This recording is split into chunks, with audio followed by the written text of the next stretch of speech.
Hi friends, my name is Jake. Welcome to Canadian Cutting Edge, and that's Bandit Sneezing. We finally have another Ganzo. There's this knife, the FH923. It's been around for a little while. I've had it for a couple months, shortly after I had my surgery in December, and I just haven't gotten around to reviewing it, and we're going to look at it today. We've got the typical Ganzo colors. We've got the black, we've got the bright orange, we've got the forest green, and we've got their gray blue G10. That's how you can get it.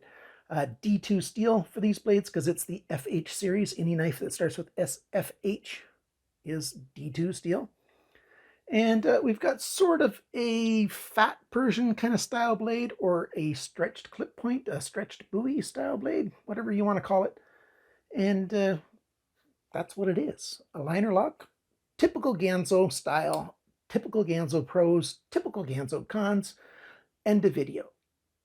Not quite. Let's get down to the tabletop and actually go over everything, because that's what I do in every video. Stick around. There might be something interesting here that you haven't seen before. Keep watching.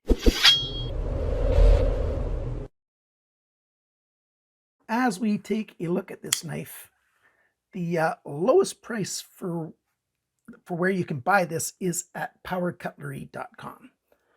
Power Cutlery is a store. It's been around a few years now, and you used to be able to save 5% on Ganzo knives when you shop there. When you use my coupon code CCE, he's upped it to 6%. Hey, every percent helps. Like, that's 1 cent per dollar that you save more. So $26.99 at Power Cutlery, and you save your 6%. That makes it $25.37. So that's pretty good. He stocks all 4 colors. They're not all in stock at the moment, but there's at least 2 colors in stock right now. If you are one of my fans that buys everything from White Mountain Knives, they've got it as well. Only in the black for $34.99. You save 10%. That makes it $31.49 at that store. But you do save on shipping. If you're in the US, it's free shipping to United States. Whereas at Power Cutlery, you have to pay shipping. So, hey, it might be a wash. I'm not sure. It might be cheaper at White Mountain Knives, but White Mountain Knives only has it in black, like I said. Other stores to get this, Amazon's got it for $26.95. Again, only in black. I think they're out of stock right now too, but I'll leave links down below. And other stores as well. I'll leave links for a variety of stores down there. Ganzo's got their own online shop now, so you can buy it from them. I think there it's $30. AliExpress is selling it for $30 US. They're shipping directly to Canada again. There's like a $7 fee to ship to Canada. It's like 38 Canadian plus $7 shipping. The numbers change on AliExpress all the time, but I'll leave links down below for a number of different stores, and I'll try to put all those links in the first comment as well. Now, with my cell phone, yeah, the reflectivity of this steel just washes it all out and makes it look white on the screen. I can't do anything about that. Oh, I left some tape residue on there. I have some tape residue on here because I have to put it into my sharpening rig to measure the grinding angles. So the blade's not quite as clean as it was from the factory, but it's a pretty nice satin finish. It's a little bit polished as well. It's not like a mirror finish at all, but it's a polished satin finish. We've got I'm going to call it a full flat grind. It doesn't come right to the spine here, so there's a tiny distance here where there's some flats, which make it great for, clamping into your sharpening rig if you've got that kind. But it's not technically a full flat grind, but most of the blade, has it to the spine, so that's what I'm calling it. And you can see that look there. You can see how it's got that stretched kind of buoy kind of tip, that a fat Persian, if you will, whatever you want to call it, fat Persian blade, that is. We've got a nice point here for piercing. We got full thickness most of the way. It starts tapering down here, but it stays very thick until about here, and then it starts thinning out, but it does have a fairly sturdy tip. We've got a nice big sharpness choil. I forgot to do the size comparison. Here's my Ontario Rat 1. Put that on the screen. That takes up pretty much the full width of the screen right there. And this guy is shorter. a little bit stockier, a little bit stubbier, not an awful lot smaller, and your cutting edge length is actually a fair bit more. No, well, not a fair bit. And 3/16 more, maybe something like that. You've got some jimping on the spine. I wish they would have done it all the way along, like maybe just one or maybe two more of these little lines milled into it until it came right to the transition point where the clip started. Because I put my thumb and my thumb goes right over that transition. It's sort of sitting there, and a little bit more grippiness on the main part of my thumb here would be nice. Right now, the grippiness just sits, by the seam of my knuckle right there. And I wouldn't mind if it was a little bit further over. Of course, sometimes you're going to put your thumb back a little bit, and then the jimping's just fine. We've got a fairly tall flipper right here for its shape. We've got, again, 2 lines milled into it. For light switch method, works great. And if you pull down on an angle, works just fine as well. We've got nice, I believe it's going to be stainless steel ball bearings in there. Works wonderfully. The lockup, it's very much like I like to see on a brand new knife. So there's lots of room for it to wear over.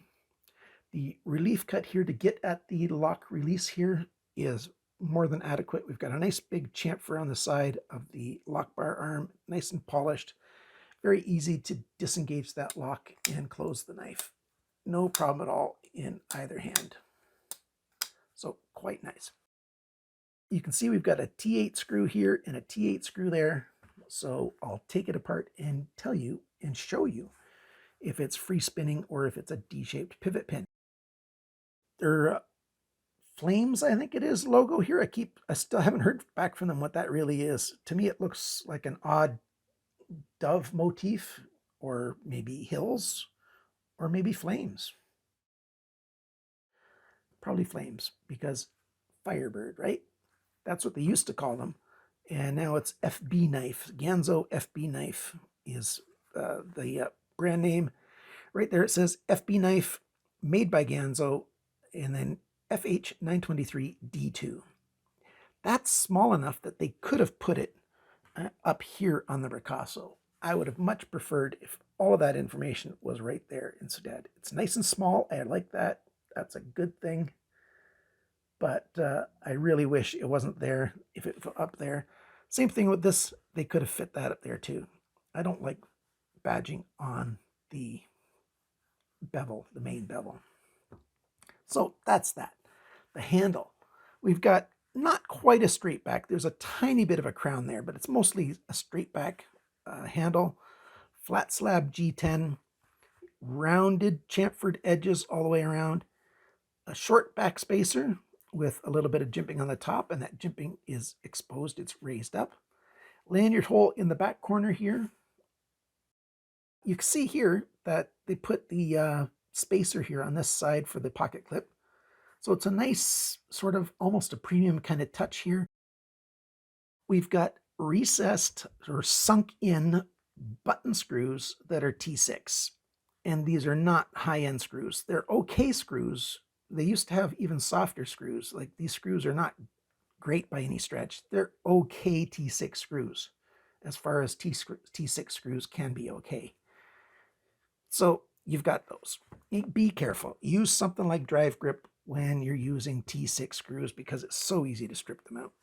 There's the pocket clip, standard deep carry pocket clip that Ganzo is doing these days. The odd thing to me is that it's not put in at the end. They could have used this body screw as one of the screw holes for the pocket clip. Put this further back, put it right to the end. So now you've got a deep carry clip, but the knife doesn't go full depth. Some people don't mind that. Some people dislike that. So you decide what you think. And, well, just like always, you always decide what you think, right? That's the way life is. The pocket clip's got flat top right here in the end. We've got button screws, but there's enough room in there that when you put it on and slide it in, it goes to the bottom every time. So that's no problem. So I don't mind that. There's enough room in there. It stays free. It doesn't catch on pockets. You just have a little bit of the knife sticking out.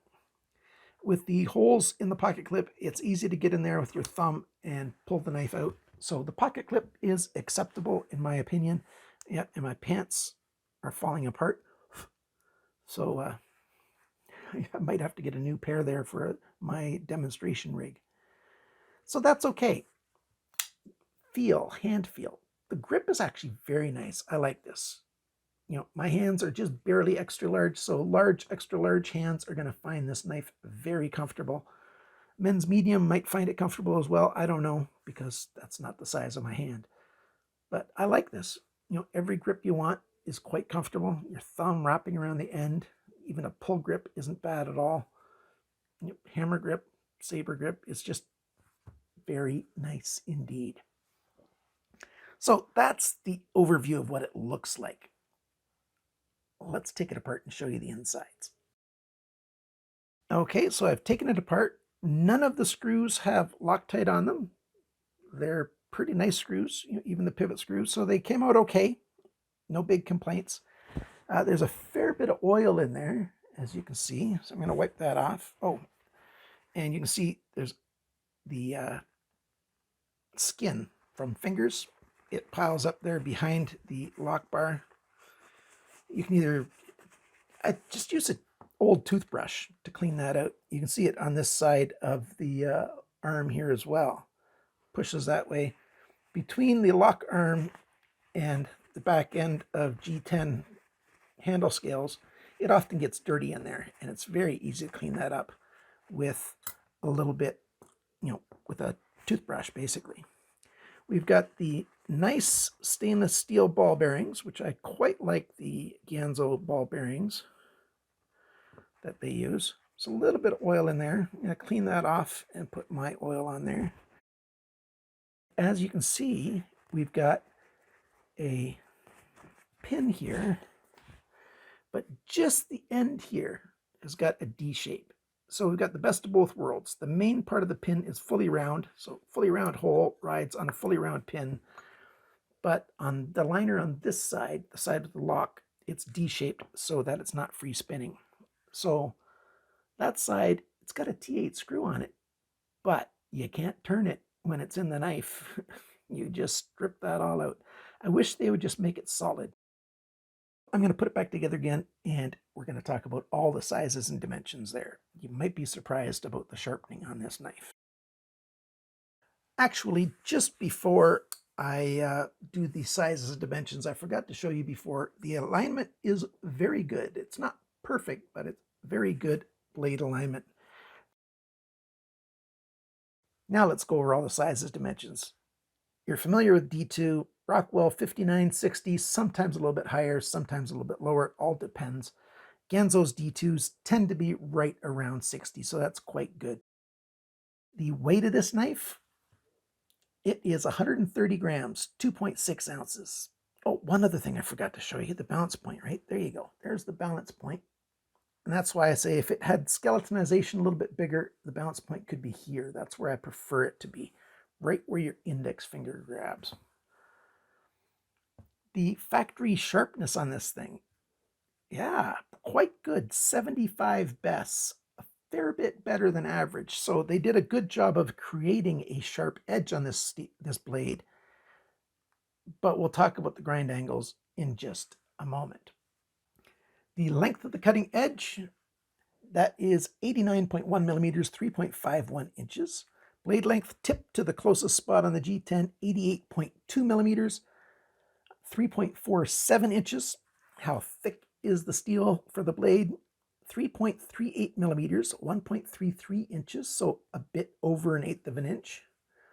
The widest point on this blade is right here, and that is 30.8 millimeters, 1.21 inches. How thin is it behind the grind? Not bad, 0.38 millimeters, which is 15 thousandths of an inch. So you can sharpen this knife quite a few times before it starts getting thick behind the grind. The grind angles, I don't have an average number for you this time because it was sharpened very erratically. On this side, it started at 19.1 degrees. By here, it's 17.3 degrees. By here, it's 14.2 degrees, 21.3 degrees, and then the last little bit here, 23.4 degrees. Not so good. I haven't done the math yet what the variability is on that, but it's about almost 8 degrees variability along the length of this side. Just terrible. This side, it started at 18.4 degrees, 18.3. By here, it's 21.1, 23.6, quickly to 24.4, and then it starts going back down 23.5, and it ends at 18.9. So on this side, it's more like 5 or 6 degrees variability. Wow, that was terribly sharpened. Sure, they got a sharp edge on it, but that is ridiculous. I've never had to put that many points of reference, when I was trying to get the angles, because it just was going all over the place, back and forth, just nuts. Ganzo, fix your sharpening. Just fix it. Why don't you guys be the first ones to have budget knives that are machine sharpened so you get the exact same angle all the way along the edge? Oh, that would be awesome. Really awesome. The rest of the measurements. The handle length, 112.8 millimeters, 4.44 inches. The grip area, it's right around a little bit over 9.5 centimeters, right around, well, just under 4 inches. The thickness of the handle, that is 13.55 millimeters, 0.533 of an inch. So not bad, pretty close to half an inch. The depth of the handle within the grip is right here at the end. That is 29.9 millimeters. Whoops, I'm off camera there. There we go. 29.9 millimeters, 1.18 inches. When the knife is closed, the widest point is here at the flipper, and that is 36.8 millimeters, 1.45 inches. And the total length of this knife, yeah, I did it again. I forgot to calculate the inches. 202 millimeters. Inches are up here. Not bad. The proportions are quite good between the blade and the handle. The blade comes right close to the end. That's quite nice. What are my thoughts? What's my summary? What are my feelings about this knife? It's a typical Ganzo. It's very much a typical Ganzo. I like that they're doing their own designs, but they started that when they started the FH series, so that's really good. They're making the badging smaller. That's good. Some nice touches like, these spot stops in here on the show side. I really wish more companies would do something like that. I wish they would start doing black wash. Like, you just get a satin finish or stone wash. Stone wash finish would be so nice. Some of their knives have stone wash, but not an awful lot of them. I really wish there were more of those. But the action, they do a good job. You don't need ceramic ball bearings on a budget pocket knife. Like, this is done quite well. And smooth action, good alignment. Flipper is easy to get at. The lock release is easy to get at. There's no sharp points anywhere except for what you want sharp right there. Sharpener's twills, almost big enough, not quite. Jimping, almost enough, not quite. But neither of those is a problem. It's just, that's just the way it is.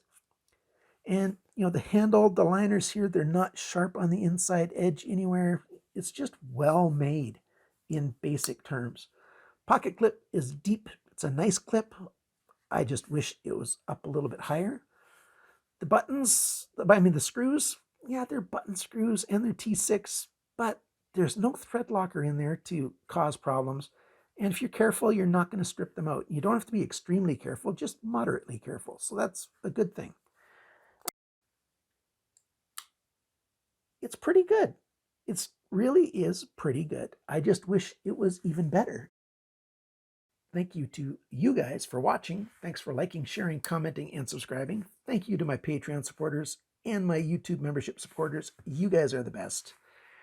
This knife is probably going to one of you guys when I finally do my next knife sale in probably about 4 weeks, 3 weeks, something like that, at the start of next month.